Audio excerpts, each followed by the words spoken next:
The weather isn't helping at all, but Indianapolis residents are. Citizens Water reports customers have cut way back on usage since the mandatory ban on lawn watering started Friday. But that doesn't mean there's an end in sight to the restrictions. RTV6 reporter Norman Cox joins us live with more on what we can expect. Norman. Well, the people in charge of managing this crisis were pleased with both the drop in usage and the small number of violators that city inspectors found. But that only makes the drought a little more manageable. It doesn't actually do anything to turn the problem around.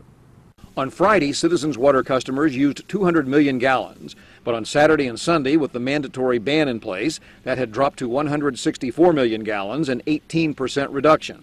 Utility officials are pleased with the quick response. We are happy with this conservation effort. I mean, we have seen this decrease, just from Friday to Saturday, and it's held steady throughout the weekend. So it's telling us that customers are complying with our requests for a water ban.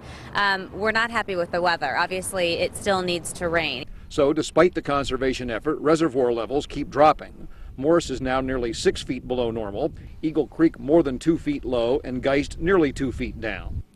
Meanwhile, code enforcement crews continue to look for scofflaws.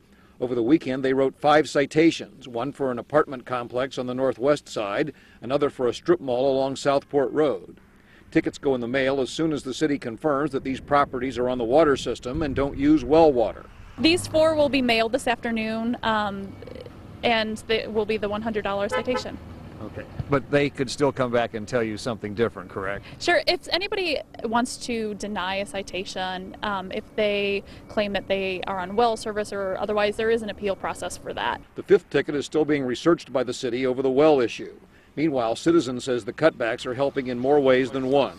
The conservation efforts are helping the system. You know that right now we have aging infrastructure that pushes water through the system, and so as there's more stress put on that infrastructure, then that can create water main breaks and low water pressures.